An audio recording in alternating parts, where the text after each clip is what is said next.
The second verse, రెండో మాట, రెండో వచనము, book of Obadiah chapter 1 verses 3-4. ఓబాద్య గ్రంథము మొదటి అధ్యాయము 3-4 వచనాలు. Yes. ఓబాద్య గ్రంథము Chapter 1. మొదటి అధ్యాయము 3-4 వచనాలు. Yes.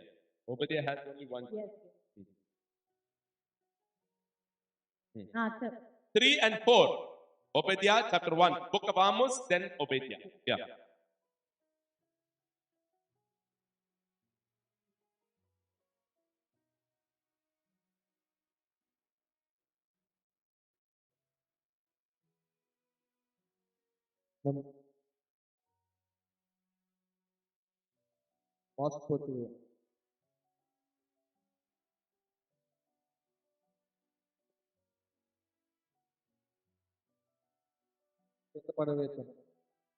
Hallelujah. Hallelujah. Today, the people who do not know the word of God, so చాలా మంది ఎవరికైతే దేవుని యొక్క వాక్యము తెలీదో, they're thinking that we will go into the stars and we will build a nest and we will live happily. చాలా మంది ఏమనుకుంటున్నారంటే మేము నక్షత్రముల్లోనికి వెళ్ళి అక్కడ గృహాన్ని కట్టుకొని అక్కడ నివసిస్తాము అని చెప్పి. Many of them think that we will be like an eagle, means it is talking about the flight. చాలా మంది పక్షిరాజు అని అన్నారు. పక్షిరాజు అంటే ఫ్లైట్ ని అది సూచిస్తుంది. They can fly in the flight and go and build the nest in the stars. So వారు అనుకుంటున్నారు ఫ్లైట్స్ లో వెళ్ళి మేము ఆ యొక్క నక్షత్రాల్లో నివసించగలము అని చెప్పి. But this prophecy is not fulfilled till now. కానీ ఈ యొక్క ప్రవచనము ఇంకా సంపూర్ణము కాలేదు. People did not travel till to go and reach the star. ఎందుకంటే ఇప్పటి వరకు ఎవరు కూడా నక్షత్రాన్ని చేరుకోలేదు. They are gone only nearby the moon. వారు కేవలం ఆ యొక్క చంద్రగ్రహం దగ్గరికి వెళ్ళారు. Many years back they went and landed and they kept the flag, everything, and kept. చాలా సంవత్సరాల క్రిందట మరి వారు వెళ్ళాము, మా యొక్క జెండాను పాతాము ఇలాగ చెప్పారు. But now, still now, nobody is walking there. కానీ మరి ఆ కాలం తర్వాత ఇప్పటి వరకు ఎవరు కూడా వెళ్ళలేదు. Here only they are doing moonwalk. ఇక్కడే వాళ్ళు మూన్ వాక్ చేస్తూ ఉన్నారు. The dance, there is a dance called moonwalk dance. మీకు తెలుసా ఆ నృత్యం ఉంది మూన్ వాక్ డాన్స్ అని. Here they can do, ఇక్కడ వాళ్ళు చేయగలరు, but not doing in the moon. కానీ మూన్ లో మాత్రం మరి ఆ విషయాన్ని చేయలేరు. Nobody is going to moon, I don't know. ఎవరు కూడా ఎందుకు మూన్ లోకి వెళ్ళట్లేదో నాకు అర్థం కావట్లేదు. Only satellites, Chandrayaan 3, Chandrayaan 2, 1, all this only going. కేవలం శాటిలైట్ చంద్రయాన్ 1, చంద్రయాన్ 2, చంద్రయాన్ 3 అని కేవలం శాటిలైట్స్ నే పంపిస్తూ ఉన్నారు. All are going to the Mars orbiting is happening. ఆ యొక్క మంగళ గ్రహం దగ్గరికి కూడా చాలా మంది వెళ్తున్నారు. అక్కడ నుంచి కూడా ఆర్బిటింగ్ చేస్తూ ఉన్నారు. People are not going, only the satellites are going. ఆ ప్రజలు వెళ్ళట్లేదు, కేవలం శాటిలైట్స్ ని మాత్రమే పంపిస్తున్నారు. Here only to the moon only we are not able to go and take one selfie. దగ్గరికే వెళ్ళి ఒక సెల్ఫీ తీసుకోలేము. Till now nobody have taken. ఎవరు కూడా తీసుకోలేదు ఇప్పటి వరకు. Because of taking the selfie only big problem came. ఆ సెల్ఫీ తీసుకోవడం వల్లే చాలా పెద్ద సమస్య వచ్చింది. Because in behind the moon there is no stars are seen. ఎందుకు అంటే ఆ యొక్క ఫోటో చూసినప్పుడు మూన్ వెనక మనకి ఒక నక్షత్రం కూడా కనబడడం లేదు. Any planet you land, from that planet you can see another planet.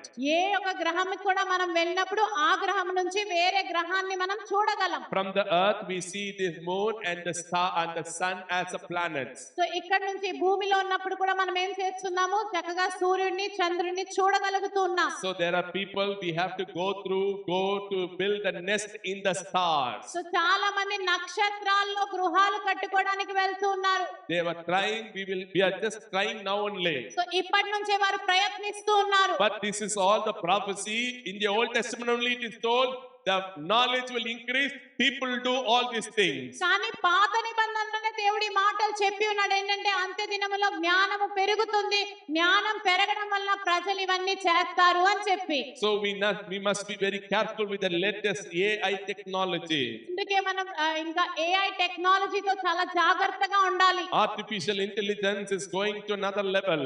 Artificial intelligence అనే ఆ టెక్నిక్ చాలా డిఫరెంట్ లెవెల్ లోనే నడుస్తుంది. Even that also, and about the robots, about what they're doing, that is also a big subject from the Bible. అలాగే మరి AI లో ఏం జరుగుతుంది, రోబోట్స్ ఎలా జరుగుతున్నాయి, ఏం జరుగుతుంది, అవన్నీ కూడా బైబిల్ నుంచి తీసుకున్న ఒక పెద్ద subject. Even in the book of Ezekiel, chapter 60, 36 to 38, there are big subject is there. It is talking about now and what is going to happen. It is written there. ఎజేకియల్ 16వ అధ్యాయం 36 నుంచి 38 చదివితే అక్కడ కూడా చాలా స్పష్టంగా రాయబడి ఉంది ఏం జరుగుతుంది, ఇప్పుడు ఏం జరుగుతుంది, ఏం జరగబోతుంది, విషయాలు చాలా స్పష్టంగా రాయబడి ఉన్నాయి. For all that the people of God to give me time. అవన్నీ మీరు తెలుసుకోవాలంటే దేవుని బిడ్డలైన మీరు సమయాన్ని ఇవ్వాలి నాకు. Amen. Amen. Hallelujah. There is no time. కానీ మన దగ్గర సమయం లేదు కదా. So now I'm going to tell one small instance about where the Lord Jesus coming fast, and so that we will pray daily in our prayers to prepare our soul and spirit body to meet the Lord. So ఎందుకు నేను మీకు చెప్పాలనుకుంటున్నానంటే ఎంత సమీపముగా యేసుక్రీస్తు వారు ఉన్నారు మనకి అంటే మీరు మీ హృదయాల్ని, ప్రాణ, ఆత్మ, శరీరాన్ని సిద్ధపరచుకుని దేవుని ఎదుర్కోవడానికి మీరు సిద్ధముగా ఉండాలి. ప్రతిరోజు మీరు ప్రార్థన చేయాలి, ప్రభువా నన్ను సిద్ధపరచు అని చెప్పి. There are many trees which symbolizes the people of Israel. ఇశ్రాయేలు ప్రజల్ని సూచించడానికి అనేకమైన చెట్లు, వృక్షాల్ని చూస్తూ ఉన్నాము. One is fig. ఒకటి అంజూరపు చెట్టు. Then is the next one is the vineyard. రెండోది ద్రాక్ష తోట. Then the olive. తర్వాత ఓలివ మొక్క. Olive which means it talks about the political line. ఓలివ మొక్కను చూసినట్లయితే అది మరి పొలిటికల్ లైన్ ని సూచిస్తుంది. And if you talk about the fig tree, it talks about the people and the life of Israel. మరి అంజూరపు చెట్టును చూస్తే ఇశ్రాయేలు ప్రజలు వారి యొక్క జీవన శైలి గురించి అక్కడ రాయబడి ఉంది. And the vineyard which represents the spiritual life of the people of Israel. అంటే మరి ఇశ్రాయేలు ప్రజల యొక్క ఆత్మీయ జీవితం గురించి అది సూచిస్తుంది. That is why in this all these three plants and the trees will follow from Genesis to Revelation on and off. It will continuously coming. అందుకే ఈ మూడు వృక్షాలు చెట్టు గురించి మనము ఆది కాండం నుంచి ప్రకటన గ్రంథం వరకు గడిగడికి చదువుతూనే ఉంటాం. The fig tree represents the people of Israel. ఆ యొక్క అంజూరపు చెట్టు ఇశ్రాయేలు ప్రజల్ని సూచిస్తుంది. That the Lord Jesus spoke about this fig tree for two things. మరి ఆ యొక్క అంజూరపు చెట్టు గురించి దేవుడు రెండు విషయాలు తెలియజేశాడు. And I want to tell you that now. ఆ విషయాన్ని నేను మీకు చెప్పాలనుకుంటున్నాను. Let's turn the Bible to Matthew's Gospel, chapter 21, verses 18 and 19. మత్తయి సువార్త 21వ అధ్యాయము 18, 19 వచనాలు చదువుకుందాం. మత్తయి సువార్త 21వ అధ్యాయము 18, 19 వచనాలు చదువుకుందాం. ఈ ముందు పట్టణమునకు మరలా వెలుచుండగా ఆయన ఆకలిగొనెను. అప్పుడు త్రోవ ప్రక్కన ఉన్న ఒక అంజూరపు చెట్టును చూచి దాని యొద్దకు రాగా దాని యందు ఆకులు తప్ప మరేమీ కనబడలేదు గనుక దానిని చూచి ఇక మీదట ఎనటకి నీవు కాపు కాయకుందువుగాక అని చెప్పాను. తక్షణమే ఆ అంజూరపు చెట్టు ఎండిపోయాను. 20th verse also. 20. శిష్యులు అది చూచి ఆశ్చర్యపడి అంజూరపు చెట్టు ఎంత త్వరగా ఎండిపోయినని చెప్పుకునేది. Okay. So you can see here the withering of the fig tree. So ఇక్కడ చూసినట్లయితే అంజూరపు చెట్టు వాడిపోవడం మనం చూస్తున్నాం. In the early times, Adam and Eve, to hide themselves from the nakedness, they took the fig leaves and only covered themselves. So ఆ యొక్క ఆది కాండంలో చూసినట్లయితే ఆదాము అవ్వమ్మ తన పాపమును కప్పుకోవడానికి, తన నగ్నతమును కప్పుకోవడానికి ఏం చేశారంటే అంజూరపు ఆకుల్నే వారు ఉపయోగించుకున్నారు. Yes or no? అవునా కదా? What does that mean? దాని అర్థం ఏంటి?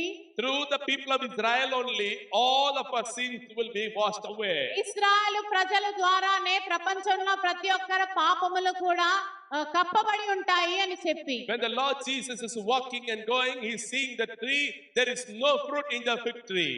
ఇక్కడ చూసినట్లయితే యేసు ప్రభు వారు ఆ ప్రాంతం నుంచి నడుస్తుండగా అంజూరపు చెట్టును చూస్తే అక్కడ వారికి ఏ ఫలము కూడా కనిపించట్లేదు. As we read the Bible, when we listen to the preaching, we know that it's that God has cursed the tree and it is withered. చూసినట్లయితే మరి ఆ విషయం తర్వాత యేసుక్రీస్తు వారు ఆ యొక్క అంజూరపు చెట్టుని శపించారు. తద్వారా అది పూర్తిగా ఎండిపోయినట్లుగా చూస్తున్నాం. Let me tell you, నేను మీకు ఒక మాట చెప్పాలనుకుంటున్నాను. the fig tree is represent the people of Israel. ఈ యొక్క అంజూరపు చెట్టు ఇశ్రాయేలు ప్రజల్ని సూచిస్తుంది. The Lord Jesus came and did the ministry among them. So ఎప్పుడైతే యేసు ప్రభు వారి లోకానికి వచ్చి వారి మధ్యన పరిచర్య చేశారో, That time he did not see any fruit in them. So ఆ సమయంలో వారిలో ఏ ఫలము కూడా వారికి కనిపించలేదు. All of them were accusing the Lord Jesus and telling that he is the carpenter's son, nobody recognized he is the son of God. ప్రతి ఒక్కరూ ఆయన్ని చూసి ఈయన వడ్రంగి కుమారుడు అని అంటున్నారు గాని ఇదిగో ఈయన దేవుని కుమారుడు అని చెప్పి ఎవరు కూడా పోల్చుకోలేకపోతున్నారు. In the Mark's gospel there is another verse. Mark సువార్తలో ఇంకో వచనం ఉంది. Mark's gospel chapter 11. మార్కు సువార్త 11వ అధ్యాయము Please read verses 13. 13వ వచనాన్ని ఒకసారి చదువుదాం. ఆకులు గల ఒక అంజూరపు చెట్టును దూరం నుండి చూచి దాని మీద ఏమైనా దొరుకునేమో అని వచ్చాను. దాని ఎదుకు వచ్చి చూడగా ఆకులు తప్ప మరేమీ కనబడలేదు. ఏలయనగా అది అంజూరపు పండ్ల కాలము కాదు. Okay, it is written very clearly that it is not the season for the yielding the fruit. అక్కడ చాలా స్పష్టంగా రాయబడి ఉంది ఏంటి అంటే అది ఫలము వచ్చే కాలము కాదు అని చెప్పి. So then why the Lord Jesus has to curse the tree and it is withered? మరి ఎందుకు యేసు ప్రభువారు శపించాల్సి వచ్చింది? ఆ చెట్టు ఎందుకు వాడిపోయింది? It is showing the disciples, at least you people should spread the gospel and tell about the coming of the Lord soon. ఆయన చెప్తున్నాడు శిష్యులకి అట్లీస్ట్ మీరైనా ఈ సువార్తను తెలుసుకొని మాటలు తెలుసుకొని ప్రపంచాన్ని అంతటికి మీరు దాన్ని బోధించాలి అని చెప్పి. What the people of Israel did not follow, you have to follow, otherwise you also will be cursed. ఎందుకంటే ఏదైతే ఇశ్రాయేలు ప్రజలు చేయలేదో తద్వారా వారికి ఏమైందో మీరు కూడా అలా చేయకపోతే మీరు కూడా అలాగే శపించబడతారు అని చెప్పి దేవుడు మాట్లాడుతూ ఉన్నాడు. Because of two things, the land of Israel is not at all in the place where it has to be.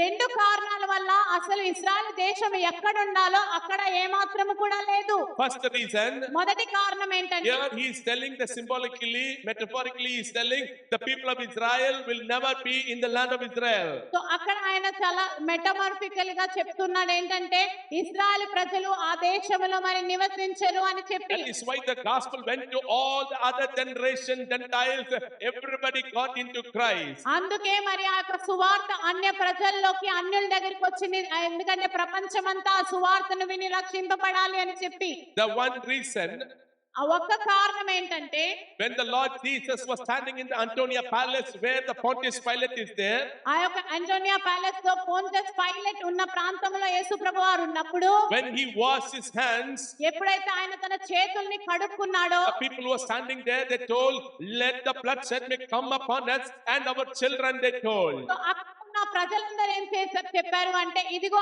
ఆయన రక్తము మా మీద మా పిల్లల మీద పడునుగాక అని చెప్పారు. That is why when the Lord Jesus carrying the cross, he told, you cry for yourself and your children. అందుకే యేసు ప్రభువారు సిలువ మోస్తున్నప్పుడు ఒక మాట అంటారు ఏంటంటే ఇదిగో మీరు మీ కొరకు మీ కుమార్తెల కొరకు కుమారుల కొరకు ఏడవండి అని. Because the Lord Jesus bloodshed, the Israel took for themselves. ఎందుకు అంటే ఆ యొక్క యేసుక్రీస్తు వారి యొక్క రక్తము మా మీద పడాలి అని చెప్పి వారు కోరుకున్నారు. That is why the two reasons, after the king Nero and after then the people of Israel, lakhs of people were killed and they were removed from the land of Israel. అందుకే Nero సామ్రాజ్యం వెళ్ళినప్పుడు మరి చాలా యూదులందరూ కూడా నాశనం చేయబడ్డారు, చంపబడ్డారు. మరి వారు కూడా ప్రపంచం అంతట్లో కూడా చెదరగొట్టబడ్డారు. Not even one Jew stayed in the land of Israel. All of them are scattered away from the land of Israel. కూడా ఇశ్రాయేలు దేశంలో నివసించలేదు. యూదులందరూ కూడా ప్రపంచం అంతట్లో కూడా చెదిరిపోయారు. So this is the first thing where you read in the Bible that the fig tree is withered. అందుకే అక్కడ చూస్తున్నాం అంజూరపు చెట్టు వాడిపోయింది. Till 2000 years, the whole Israel was not there. It is removed in the world atlas also. 2000 సంవత్సరాల వరకు ఇశ్రాయేల్ దేశం ప్రపంచంలోనే లేదు. అట్లస్ మ్యాప్ ఉంటుంది కదా దాంట్లో కూడా దానికి స్థానము లేదు. Then again the Lord Jesus talking about the same fig tree. మరలా యేసు ప్రభువారు అదే అంజూరపు చెట్టు గురించి మాట్లాడుతూ ఉన్నారు. There is one season will come. ఒక కాలం వస్తుంది. That time the people of Israel will be blossoming. అప్పుడు మరలా ఇశ్రాయేలు ప్రజలందరూ చిగురిస్తారు అని చెప్పి రాయబడి ఉంది. Now let's turn the Bible to Mark's Gospel chapter 13. Mark సువార్త 13వ అధ్యాయం చదువుకుందాం. Verses 28 to 32. 28 నుంచి 32వ వచనం వరకు. Please read it fast. కొంచెం త్వరగా చదువుదాం.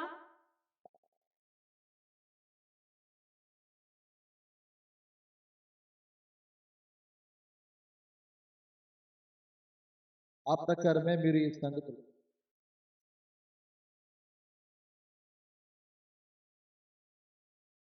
Amen. Amen.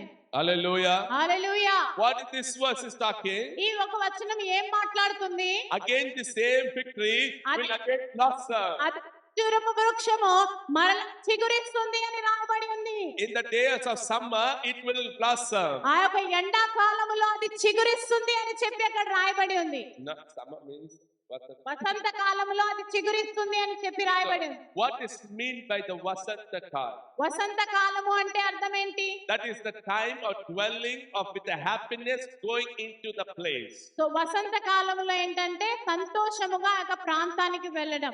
Okay, so until September 2nd, 1945, the Second World War was end. September 2 1945 సంవత్సరం వరకు రెండో ప్రపంచ యుద్ధం ముగిసింది. During that time, there was, because for the London and England, the all Israeli one person helped while giving the bomb blasting. So bomb blasting జరిగినప్పుడు London కి London and Britain ఆ దేశానికి యూదులు సహాయం చేశారు బాంబ్ బ్లాస్టింగ్ చేయడానికి. In that they were asking, what we have to do for you? వారు అడిగారు మేము మీకోసం ఏం చేయాలి అని చెప్పి. He said, we want to go back to our land Israel. వాళ్ళు అడుగుతూ ఉన్నారు మేము మరలా మా దేశము ఇజ్రాయెల్ దేశానికి మేము వెళ్ళాలి అని చెప్పి. You can see even now also, if you have your mobile, you can check warfare declaration is there. ఇప్పుడు కూడా మీ దగ్గర మొబైల్స్ ఉంటే మీరు చెక్ చేసుకోవచ్చు.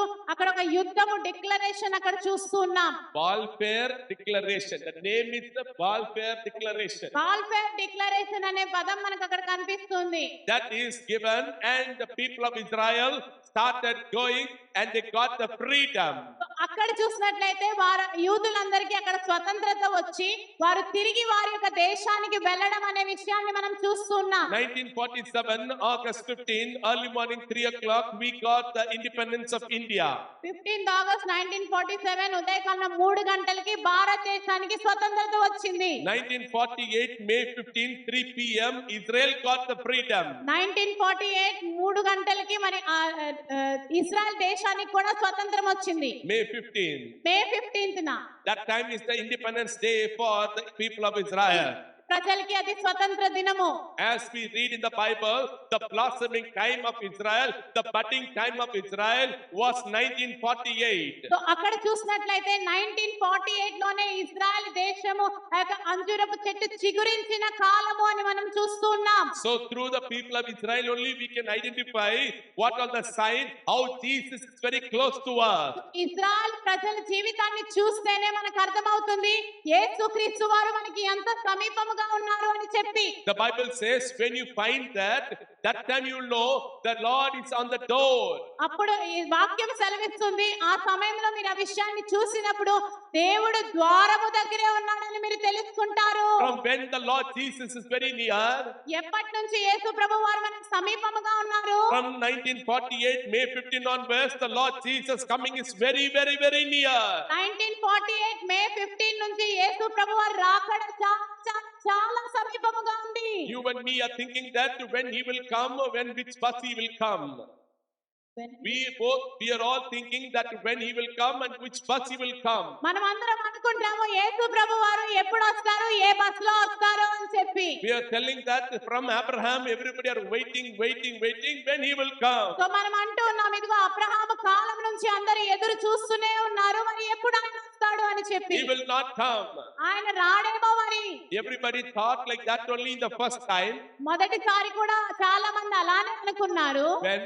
ఎప్పుడు when Noah was creating and preparing the Noah's ark. ఆ యొక్క నోవా ఎప్పుడైతే ఆ పడవను అక్కడ సిద్ధపరుస్తూ ఉన్నారో ఆ కాలంలో he did not prepare it for one day. ఆయన ఒక్క రోజులో ఆ వాడను తయారు చేయలేదు. he did not create that for 6 months. ఆయన 6 నెలల్లో ఆ వాడను సిద్ధపరచలేదు. he did not made it for 3 years. ఇదిగో 3 సంవత్సరాలు దాన్ని తయారు చేయలేదు. he made it for 100 years. ఆయన 100 సంవత్సరాలు పట్టింది ఆ వాడను కట్టడానికి. 100 years is constructing the Noah's ark. ఆ యొక్క నోవా వాడను 100 సంవత్సరాలు నిర్మాణిస్తూనే ఉన్నాడు. That time all the people came and insulted Noah and his children. ఇప్పుడు చాలా మంది వచ్చి నోవాను వారి యొక్క కుటుంబస్తుల్ని అవమానించేవారు. Because from the time of Adam till Noah they did not see the rain. ఎందుకంటే ఆదాము నుంచి నోవా కాలం వరకు అప్పటి వరకు వరకు ప్రజలు వర్షమునే చూడలేదు. So they were telling, why you are creating all this? This is waste. Rain will never come. So వాళ్ళు అన్నారు, ఎందుకు నువ్వు ఇంత ప్రయాసపడి వాడను కడుతున్నావు, అసలు వర్షము పడనే పడదు అని చెప్పి. Noah was telling, repent, come close to God. Rain is going to come. That is the gospel on those days he given. ఇదిగో నోవా ఆ కాలంలో సువార్తను ప్రకటించాడు. ఇదిగో నువ్వు మనసు మార్చుకొని దేవుని తట్టున నువ్వు తిరుగు, దేవుని సన్నిధిలోకి నువ్వు రా అని చెప్పి, దేవునికి సమీపంగా ఉండని చెప్పి వారు సువార్త చేశారు. But nobody believed. కానీ ఎవరు కూడా ఆయన మాటను నమ్మలేదు. But the rain came or not? కానీ వర్షం వచ్చిందా లేదా? Yes. అవునా కాదా? Even till now, ఇప్పటి వరకు కూడా even the highest peak of this world is the Mount Everest. Mount Everest ఈ ప్రపంచంలో ఉన్న అతిపెద్ద శిఖరము. Even till now, people for hunger, they take the fish and they eat. ఇప్పుడు కూడా చాలా మంది ఆకలి వేస్తే వారు అక్కడ త్రవ్వుకొని అక్కడ చేపను పట్టుకొని తింటూ ఉంటారు. When did the fishes all climbed up to the Mount Everest? మరి మౌంట్ ఎవరెస్ట్ శిఖరం వైపుకి చేపలు ఎలా వెళ్ళాయి? No. ఎవరికి తెలియదే. That's what the Bible says. Among all the mountains of 15 feet height, the waters was there. అందుకే బైబిల్లో రాయబడి ఉంది, ప్రతి ఒక్క కొండ మీదకి 15 అడుగులు ఎత్తుగా నీరు అక్కడి వరకు వెళ్ళింది అని చెప్పి. All the fish have been get stagnated and been cooled in Mount Everest. So ఈ యొక్క చేపలన్నీ కూడా పైకి తీసుకువెళ్ళబడి అక్కడ మౌంట్ ఎవరెస్ట్ కొండపైన అక్కడ ఉన్నాయి. Not only there, even many places it is there. చాలా కొండల దగ్గర అక్కడ స్టోర్ అయిపోయాయి. Which proves that the Noah's and the rain was real and destruction was real. So ఇదే నిరూపిస్తుంది నోవా వాడ, నోవా కాలము, ఆ యొక్క నాశనం ఇవన్నీ కూడా సత్యము అని చెప్పి. Like that, again now we are telling that the Lord Jesus is going to come soon. అలాగే మరి మనము కూడా ఈ రోజు ప్రచారం చేస్తున్నాం, యేసుక్రీస్తు వారు త్వరగా రాబోతున్నారు అని చెప్పి. Biblical proof, historical proof, scientific proof, we are telling the Lord Jesus coming soon. Bible అనుసారంగా, విజ్ఞానం అనుసారంగా, మరి వేరే విషయాల అనుసారం మనం చెప్తున్నాం ఏంటి అంటే యేసుక్రీస్తు వారు ఖచ్చితంగా రాబోతున్నారు అని చెప్పి. But still we are thinking and we are living in the sins of this world. అని ఇప్పటికి కూడా ఇన్ని తెలిసిన తర్వాత ఇంకా ఈ లోకములో ఉన్న పాపములోనే మనం జీవిస్తున్నాం. Still we are lazy to read the Bible and pray to the Lord. ఇప్పటికి కూడా మనం బైబిల్ చదవడానికి, ప్రార్థన చేయడానికి బద్దకిస్తూ ఉన్నాం. Even we are not giving time for God that He will speak to us. So మనం దేవునికి అసలు సమయం ఇవ్వట్లేదు, ఆయన మనతో మాట్లాడాలి అని చెప్పి. We are very cool that nothing will happen to us. ఏం అవ్వట్లే, ఏం జరగట్లే అని చెప్పి. You and me are thinking that we don't stay nearby the sea, so we are escaping. మీరు అనుకోవచ్చు మనకి సముద్రం దగ్గరగా లేదు కదా, పర్వాలేదు నేను బతికిపోతానేమో అని చెప్పి. Once upon a time, all the mountains are given for to be a natural scenery. So చాలా సంవత్సరాల క్రితం మరి ఈ యొక్క శిఖరాలన్నీ కూడా ప్రాకృతిక సీనరీగా మనం చూస్తున్నాం. But one particular time will come that will become the outer bomb. The lava will come out of that all the mountains. కానీ ఒకానొక రోజున అదే ఒక పెద్ద ఆటం బాంబ్ గా మారి అందులో నుంచి లావా బయటికి వచ్చి నాశనం జరుగుతుంది. There is the super mountain called, when it comes out more than 250 kilometers, all the people destroy in 1 second of the ashes. ఒక కొండ ఉంది, దాంట్లో ఒకవేళ 250 kilometers will spread. 250 కిలోమీటర్ వరకు ఆ లావా స్ప్రెడ్ అయి ఆ యొక్క ప్రాంతం అంతా కూడా నాశనం అయిపోతుంది. By the ashes only people die. ఆ యొక్క బూడిదతోనే ప్రజలు చచ్చిపోతారు. That much powerful, they are waiting. గొప్ప దాని కోసం ప్రజలందరూ ఎదురు చూస్తూ ఉన్నారు. Today what we are waiting for? ఈ రోజు మనం దేని కోసం ఎదురు చూస్తూ ఉన్నాం? We are waiting for our problems, our disease, our debts, all our properties. This is only our problem today. ఈ రోజు మనం దేని కోసం ఎదురు చూస్తున్నాం అంటే ఇదిగో మన ప్రాపర్టీస్, మన సమస్యలు, మన కష్టాలు, మన ప్రాబ్లమ్స్ ఇవన్నిటి గురించే మనం ఎదురు చూస్తూ ఉన్నాం. One day this all will perish. ఒక రోజు ఇదంతా కూడా నాశనం అయిపోతుంది. Nothing you're going to take from here. ఇక్కడ నుంచి ఏది కూడా నువ్వు తీసుకెళ్ళలేవు. Only thing you can take is your soul blameless to the Lord. కేవలం నీ యొక్క ఆత్మ నిర్దోషముగా ఉంటేనే నువ్వు దాన్ని మాత్రమే దేవుని సన్నిధికి తీసుకెళ్ళగలవు. That is why 1 Thessalonians chapter 5 verses 23 says, అందుకే మొదటి తెస్సలోనికీయుల పత్రిక 5వ అధ్యాయం 23వ వచనంలో రాయబడి ఉంది, when the peace of God comes, yet your spirit, soul, body become blameless. ఎప్పుడైతే prince of piece, The peace of God. దేవుని యొక్క సమాధానం ఎప్పుడైతే వస్తుందో, ఆ వచనాన్ని ఒకసారి చదువుతారా? 23.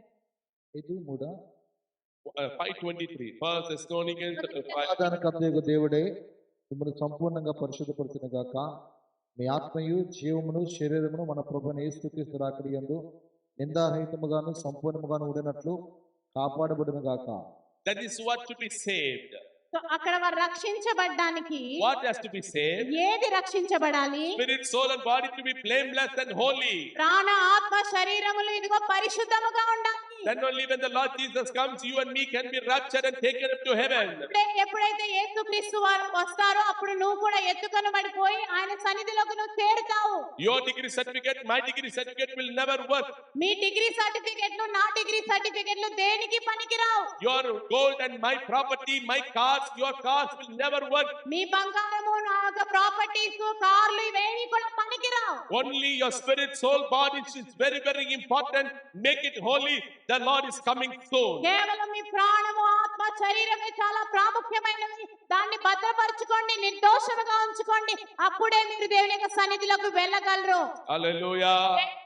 Not only you, మీరు మాత్రమే కాదు, not only your family, మీ యొక్క కుటుంబస్తులు మాత్రమే, all your relatives, మీ యొక్క చుట్టాలు బంధువులు, everyone should be going into the heavenly place. ప్రతి ఒక్కరు కూడా పరలోక రాజ్యానికి వెళ్ళాలి. But today, no, we have no problem for that. కానీ దాని గురించి అసలు మనకు అది పెద్ద We are సమస్య not కాదు. worried about that. అసలు దాని గురించి మనకు చింతే లేదు. Till we are reading the first lesson. కానీ ఇంకా కూడా మొదటి అధ్యాయం దగ్గరే మనం నిల్చుని ఉన్నాము. Till we are in the first gospel. మొదటి సువార్త దగ్గరే ఇంకా నిల్చుని ఉన్నాము. We are not going to the second part of the gospel. ఆ యొక్క సువార్త యొక్క రెండో భాగము దగ్గరికి మనం వెళ్ళడం లేదు. Jesus Christ was given, he loved the world, and the Lord Jesus was given to us.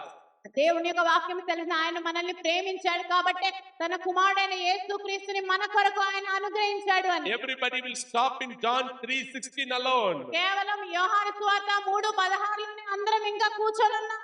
But the second part of the gospel is very important. Nobody read that word. రెండో భాగం ఏదైతే ఉందో సువార్తను గురించి దాని గురించి ఎవరు చదవట్లేదు అసలు. Verses 17 and 18 of third chapter of John explains, if you don't accept the Lord Jesus as your Savior, you will be put into condemnation. Already it is written. అక్కడ చదివినట్లయితే అదే 3వ అధ్యాయం 17, 18 వచనాల్లో ఒకవేళ నువ్వు యేసు క్రీస్తుని నువ్వు అంగీకరించకపోతే ఆల్రెడీ తీర్పుకు నువ్వు నిర్ణయించబడ్డావు అనే మాట అక్కడ రాబడి ఉంది. We stop only with John 3:16. మనం కేవలం ఆ 3వ అధ్యాయం 16వ వచనం దగ్గర ఆగిపోతున్నాం. That is the first part of the gospel. మొదటి భాగము. The second part of the gospel, ఆ రెండో భాగము సువార్తది. please read the two verse, will close. ఒకసారి 17, 18 వచనాలు చదివి మనం ముగించుకుందాం. లోకము తన కుమారుని ద్వారా రక్షణ పొందుటకే గాని లోకమును తీర్పు తీర్చుటకు దేవుడు ఆయనను లోకములోనికి పంపలేదు. ఆయన యందు విశ్వాసముచ్చు వానికి తీర్పు తీర్చబడదు. విశ్వసించిన వాడు దేవుని అతి కుమారుని నామముందు విశ్వాసముంచలేదు కనుక వానికి ఇంతకు మునిపే తీర్పు తీర్చబడెను. ఆ తీర్పు ఇదే. 18th verse also. Okay. All glory to God. దేవునికే మహిమ కలుగును గాక. This verse nobody is preaching. ఎవరు కూడా ఈ వాక్యాల గురించి బోధించడం లేదు. This verse is nobody is teaching. ఎవరు కూడా దీని గురించి బోధించడం లేదు. Why? ఎందుకు? Because the condemnation is already ready. It is written. ఎందుకంటే ఆల్రెడీ అక్కడ తీర్పు జరిగి ఉన్నది అనే మాట మనం అక్కడ చూస్తున్నాం. It is not please accept the Lord Jesus Christ. అక్కడ ఇలాగ రాయలేదు, ఏదో మీరు దయ ఉంచి యేసుక్రీస్తుని స్వీకరించండి అని చెప్పి, Whether you believe or not, he is only the savior of the world. నమ్మినా నమ్మకపోయినా ఆయనే ఈ లోకానికి రక్షణకర్త. Some people tell, I will not believe Jesus. కొందరు అంటారు, నేను యేసుక్రీస్తుని నమ్మను, I will not accept that Jesus. క్రీస్తుని స్వీకరించను. Even if you don't accept or not, he is only the savior of the world. మీరు స్వీకరించినా స్వీకరించకపోయినా ఆయనే ఈ లోకానికి రక్షకుడు. Now I can tell you, ఇప్పుడు నేను మీకు చెప్పగలను, I will not tell that please accept Jesus Christ. అందుకే దయుంచి యేసు ప్రభువుని నమ్ముకోండి అని నేను మీకు చెప్పను. I will tell that you have to accept the Lord Jesus as the personal savior. నేను చెప్తాను, మీరు ఖచ్చితంగా యేసుక్రీస్తు వారిని మీ సొంత రక్షకునిగా మీరు స్వీకరించాలి. Not only here, to the whole universe. ఇక్కడ మాత్రమే కాదు, ప్రపంచానంతటికి నేను అది చెప్తాను. That is why whenever we have the teachings, not only Christians will come, all religious people, atheists, everybody will come to take the notes about the signs. అందుకే ఎప్పుడైతే నేను కొన్నిసార్లు కాన్ఫరెన్స్ పెడుతూ ఉంటానో కేవలం క్రైస్తవులు మాత్రమే కాదు అనేక మంది హైందవులు అలాగే మరి దేవుడే లేడు అనే నమ్మిన వాళ్ళు వీళ్ళందరూ కూడా బుక్స్ పట్టుకొని నోట్స్ పట్టుకొని వస్తారు. ఎందుకంటే నేను ప్రతి మాటని తో పాటు వారిని బోధిస్తూ Because all this teaching is not only for the Christians or for the church. ఎందుకంటే ఈ మాటలు కేవలం సంఘానికి క్రైస్తవులకు మాత్రమే కాదు. This should be told in the open air. Many crores of people have to listen. కొన్ని కోట్లాది మంది ప్రజలు ఈ మాటలను ఖచ్చితంగా వినాలి బహిరంగంగా. Because if you don't accept the Lord Jesus, you are already put into condemnation, the Bible says. ఎందుకంటే ఒకవేళ నువ్వు యేసుక్రీస్తుని నమ్మకపోతే నువ్వు ఆల్రెడీ తీర్పు తీర్చబడి ఉంది అని చెప్పి వాక్యంలో రాయబడి ఉంది. Today you and me are getting upset because God is not answering our prayer. You are not coming to church. You are getting away from the service.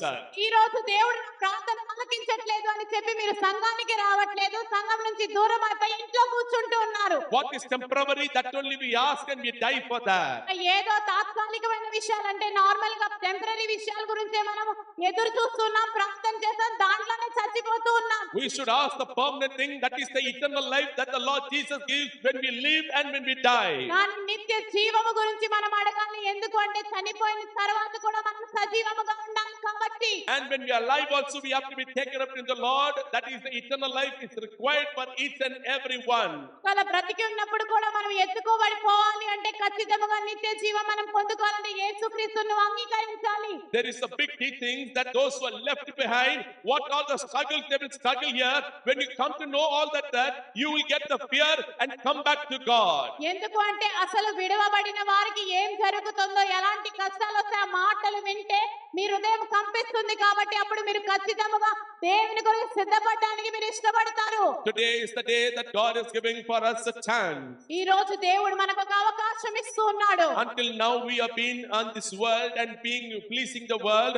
Let us come back to the Lord. ఇప్పటి వరకు మనం ఈ లోకంలో జీవిస్తూ మనుషుల్ని సంతోషపెట్టాలి అని అనుకున్నాం, కానీ మరలా మన దేవుని వైపు మనం తిరుగుదాం. Bible says he is in the waiting in the doorstep. వాక్యము సెలవిస్తుంది ఆయన ద్వారము దగ్గరే నిలుచుని ఉన్నాడు. Mark chapter 13 says he is standing in the doorstep. You understand, from 1948 he is very very close to us. Mark సువార్త 13వ అధ్యాయం ప్రకారంగా మనకు అర్థమవుతుంది. ఇదిగో 1948 సంవత్సరం నుంచే ఆ యొక్క డోర్ దగ్గరే యేసుక్రీస్తు వారు నిలిచి ఉన్నారు. First time when the fig tree was withered, it really happened. So మొట్టమొదటిసారిగా ఎప్పుడైతే అంజూరపు చెట్టు వాడిపోయిందో అది ఖచ్చితంగా జరిగింది. 2000 years people of Israel did not come back to the land. 2000 సంవత్సరాల వరకు ఇశ్రాయేలు ప్రజలు యూదులు ఎవరు కూడా మరి వారి దేశానికి వారు చేరలేదు. That was fulfilled. అది ఖచ్చితంగా నెరవేర్చబడింది. Second again he told they will come back to their own land. రెండోసారిగా మరలా వారు వారి యొక్క దేశానికి వస్తారు అని చెప్పి రాయబడింది. That also was fulfilled. And third he told, I am standing on the door, you remember. ఆయన చెప్తున్నాడు జ్ఞాపకం ఉంచుకొని ద్వారము దగ్గరే నిల్చుని ఉన్నాను అని చెప్పి. If anybody is standing in your door, which means they can come inside at any time. ఒకవేళ మీ ఇంటి ద్వారము దగ్గర ఎవరైనా ఉన్నారు అని అంటే వారు ఏ క్షణాలైనా లోపలికి రావచ్చు. Yes or no? అవునా కాదా? That's why the Lord Jesus coming is very very very near. Be careful. అందుకే యేసుక్రీస్తు వారు రాకడ చాలా చాలా చాలా సమీపంగా ఉంది. అందుకే జాగ్రత్త. Let us leave our grudge. Let us leave our jealous mind. Let us leave our proud feelings. మన ద్వేషము, మన గర్వము, మన విచారం వీటన్నిటిని మనం విడిచిపెడదాం. Let us ask the humbleness in the Lord. Let us ask the obedience in the Lord. Let us ask the holiness in the Lord. దేవుని యొక్క సాత్వికము, పరిశుద్ధత, విధేయతను గురించి మనం దేవుణ్ణి అడుగుదాం. Amen. Amen. Hallelujah. Hallelujah. Let us all stand up. I want to say a small prayer for ప్రతి you. ఒక్కరం కూడా నిల్చుందాం. నేను ఒక చిన్న ప్రార్థన చేయాలనుకుంటున్నాను. Loving heavenly gracious Father God, మనల్ని మిక్కిలిగా ప్రేమించిన మా పరలోకపు తండ్రి, thank you Master for the wonderful day that you've given us. ప్రభువా నువ్వు ఇచ్చిన అద్భుతమైన దినాన్ని బట్టి నీకు వందనాలు చెల్లిస్తున్నాను. Since the 3 days we have discussed about the book of Daniel. ప్రభువా ఈ 3 దినాలు దానియేలు గ్రంథము గురించి మేము విని ఉన్నాం ప్రభువా. Whatever the things are there, it is really happening in our life. ప్రభువా ఏదైతే అక్కడ రాయబడి ఉందో అది ఖచ్చితంగా ఈ లోకంలో జరుగుతుంది. We have discussed only the introduction of all the subjects. కేవలం ఇంట్రొడక్షన్ ఇంట్రొడక్షన్ మాత్రమే మేము తెలుసుకుని ఉన్నాము. Give us the heart that we will listen even more in your mighty presence. ప్రభువా ఇంకా నీ సన్నిధిలో కూర్చుని ఇంకా అనేకమైన విషయాలు నేర్చుకునే హృదయాన్ని మాకు దయచేయు. Thank you, Holy Spirit of God, for touching each and every one of us. పరిశుద్ధాత్మ దేవుడా ప్రతి ఒక్కరిని నువ్వు తాకినందుకు నీకు వందనాలు. We have the Bible, we have church, but we don't have the Spirit to learn the things. ప్రభా మా దగ్గర పరిశుద్ధ గ్రంథం ఉంది, సంఘం ఉంది, కానీ ఆత్మ ద్వారా మేము బోధించబడలేదు. Touch every one of us right now. ఆ ప్రతి ఒక్కరిని ఈ క్షణమే నువ్వు తాకమని Touch అడుగుతున్నామయ్యా. each and every one right now. ఈ క్షణమే ప్రతి ఒక్కరిని తాకు. When we come close to you, you will take away all our burdens and the pain in us. ప్రభా ఎప్పుడైతే మేము మీకు సమీపముగా వస్తామో మాలో ఉన్న భారమును వేదనను తీసివేస్తావయ్యా. You will clear all our debts and our worries and sorrows. మా ప్రతి ఒక్క రుణములను బాధలను ప్రతి ఒక్క విషయాన్ని మీరు తీసివేస్తావు తండ్రి. When we know the knowledge of God, automatically the worldly problems will get away. ఎప్పుడైతే ప్రభా దైవికమైన జ్ఞానాన్ని మేము పొందుకుంటామో లోకంలో ఉన్న విషయాలన్నీ కూడా మా నుంచి దూరం అయిపోతాయి. Thank you, Master, for talking with each and every one of us. ప్రభువా ఇక్కడ కూర్చున్న ప్రతి ఒక్కరితోనూ స్పష్టంగా మాట్లాడినందుకు నీకు వందనాలు. Thank you, Master, for the revelations you're giving to us. ప్రభువా నువ్వు ఇచ్చిన ప్రకటీకరణ గురించి నీకు వందనాలు చెల్లిస్తున్నాము. Thank you, Master. Please lead us and guide us. ప్రభువా మమ్మల్ని నడిపించి ప్రభువా నువ్వు మమ్మల్ని ముందుకు కొనసాగింప చేయు. Let the big revival come through the church to all Srikakulam in the name of Jesus ప్రభువా Christ. ఉజ్జీవము ఈ శ్రీకాకుళం ప్రాంతానికి వచ్చునుగాక. All the evil powers we rebuke in the name of Jesus ప్రతి Christ. దుష్ట శక్తిని యేసుక్రీస్తు నామములో బంధిస్తున్నాము. We demolish all the plans of Satan in the name of అపవాది Jesus. క్రియలు ప్రణాళికని నాశనం చేస్తున్నాము. Whatever the bondages are there, let God be the cover of all the bondage in the name of ప్రతి Jesus. ఒక్క బంధనం నుంచి ప్రజలందరూ కూడా విడుదల కలుగునుగాక. Let each and every single churches and church pastors may be anointed with the Holy Spirit of God and do a revival ministry in the name of Jesus Christ. సంఘ సేవకుడు సంఘ విశ్వాసులు కూడా ప్రభా నీ యొక్క ఆత్మ ద్వారా తాకింపబడి ప్రభా గొప్ప ఉజ్జీవమైన పరిచర్య శ్రీకాకుళంలో జరగనుగాక. All the boasting and the pride spirits, let it get rid of in the name of Jesus ప్రభా Christ. ప్రతి ఒక్కరిలో ఉన్న గర్వము ద్వేషము ప్రభావాన్ని నువ్వు తీసివేస్తున్నావయ్యా. Give everyone a humble spirit in the name of Jesus ప్రతి Christ. ఒక్కరికి సాత్వికమైన దయచేయమని అడుగుతున్నాను. Let everybody have the oneness of spirit in the name of Jesus Christ. ప్రభా ప్రతి ఒక్కరికి ప్రభా ఆత్మలో ఉన్న అద్భుతాలు దయచేయమని అడుగుతున్నామయ్యా. Everyone should have the oneness in the name of Jesus Christ. ప్రతి ఒక్కరు అద్భుతాలను అనుభవించలాగా మేము ఆ కార్యం జరిగించండి. No one should not have the separation spirit, but they all should unite together in the name of Jesus Christ. ప్రభా ఇది వ్యతిరేకత విభజింపబడ్డ కాదు కానీ ఐక్యము ఆత్మ మాకు దయచేయమని అడుగుతున్నామయ్యా. Satan always comes and separates us, Lord. అపవాది ప్రతిసారి వచ్చి మమ్మల్ని విభజిస్తూ ఉన్నాడు Let దేవా. us be with the word of God so that Satan and the idea of Satan, the tactics and the talents of Satan be flee away in the name of Jesus. ప్రభా వాక్యములో మేము భద్రపరచబడి అపవాది క్రియలు ఆ యొక్క ప్రణాళికలు కూడా నాశనమవును. Let our spiritual life may grow day by day. ఈ జీవితము ప్రతిదినము ఎదుగునుగాక. Let us hear and cry and come close to you daily, praying and reading the word of God and growing in the knowledge of God. ప్రభువా నీ యొక్క వాక్యములోను నీ జ్ఞానములో ఎదగడానికి కన్నీటితో ప్రార్థన చేసే అనుభవాలు ఇచ్చుకో. Thank you, Master, for the church, the place they've given. ప్రభువా ఈ యొక్క సంఘాన్ని ఇచ్చినందుకు ఈ యజమానుడా నీకు వందనాలు. Bless the pastor and the family and all the elders of the church. ప్రభా పాస్టర్ గారిని వారి కుటుంబాన్ని సంఘ పెద్దల్ని దీవించండి. Bless all the believers. ప్రతి ఒక్క విశ్వాసుల్ని దీవించండి. Bless all the pastors who came. ప్రభా వచ్చిన ప్రతి ఒక్క సేవకుల్ని Bless దీవించండి. all the pastors in the name of Jesus.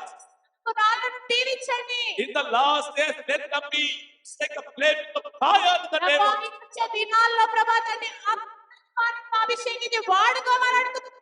of the Bible of Hebeah, still all was been used. Let them in the last day, let all the pastors may rise and stand for the glory of God. ప్రభా Priscilla అనే ప్రతి ఒక్క pastor లేచి ప్రభా తండ్రి కార్యం Thank you, Master, for all the people who came all the 3 days who listened to the word of God. ప్రభువా ఇదిగో ఈ 3 రోజులు కూడా మాతో పాటు ఉండి ప్రభా నీ మాటలు విన్న ప్రతి ఒక్కరిని బట్టి నేను స్తుతిస్తున్నానయ్యా. And who have arranged the meetings for Bardana and our pastor Hasha and Geeta and the pastor man, their whole and their family and their support. bless them in the ministries, Lord. ప్రభువా వారితో ministry మరియు Harsha Kiran master గారు మిగతా master వారి కుటుంబం అంతటిని ప్రభువా నువ్వు దీవించి ఆశీర్వదించమని We అడుగుతున్నాను. pray what which they have given, it is going to give you 100-fold of result in the name of Jesus ప్రభువా Christ. మీ కొరకు వేచి ఉంచున్నారు దాని కొరకు ప్రభువా 100 ఫలం. We give you glory, honor, and praise. మహిమ ఘనత ప్రభావం నీకే చెల్లిస్తున్నాను. Let your name be glorified. ఈ యొక్క నామానికి మహిమ కలుగును గాక. You are coming very soon. ప్రభువాను త్వరగా రానున్నావు. All the locked hearts may be opened for you. Let you come and take us for your glory. ప్రతి ఒక్క మూయబడిన హృదయము తెరవబడి ప్రభువాని యొక్క మహిమలో మమ్మల్ని తీసుకురావయ్యా. Blessed guidance. ప్రభువా తండ్రి ఇదిగో అధికారులు నడిపించే నాయకులు Prepare our family members. Not even one of them should not be left behind. కుటుంబస్తుల్ని సిద్ధపరచండి ఎవరు కూడా విడవబడడానికి వీలు. Each and every one in the family should be raptured in the name of Jesus. కుటుంబంలో ఉన్న ప్రతి ఒక్కరు వ్యక్తి ప్రభువా తండ్రి నీ యందు ప్రభు ఎత్తుకోబడి పోవడానికి ప్రభువును సిద్ధపరచు. Thank you, Master, for talking with us. వారు మాతో మాట్లాడినందుకు నీకు వందనాలయ్యా. Revive us right now in the name of Jesus Christ. యేసుక్రీస్తు నామములో ఉజ్జీవపరచమని అడుగుతున్నాను. Give us good strength in the physical body, also the spiritual being. మా శరీరములను ఆత్మ బలాన్ని అడుగుతున్నాము. We are completely sorrow, Lord. ప్రభువా మేము పూర్తిగా బలహీనులమై ఉన్నాం తండ్రి. You strengthen and wash us with the blood of Jesus. Once again, let us renew and revive everyone in the ప్రభువా, Lord. నీ రక్తములో మమ్మల్ని శుద్ధీకరించి మరొకసారి మమ్మల్ని ఉజ్జీవపరిచి నీ కొరకు వాడుకోమని అడుగుతున్నాము. We give you glory, honor, and praise. ప్రభువా, మహిమ ఘనత ప్రభావాలు నీకే చెల్లిస్తున్నాము. In the precious name of our Lord and Savior Jesus Christ of Nazareth. యేసుక్రీస్తు యొక్క ప్రశస్తమైన నామములో అడిగి వేడుకుంటున్నాం తండ్రి. Amen. Amen. Hallelujah. Hallelujah. God bless you all. Praise the Lord. దేవుడు మిమ్మల్ని అందరినీ దీవించి ఆశీర్వదించును గాక.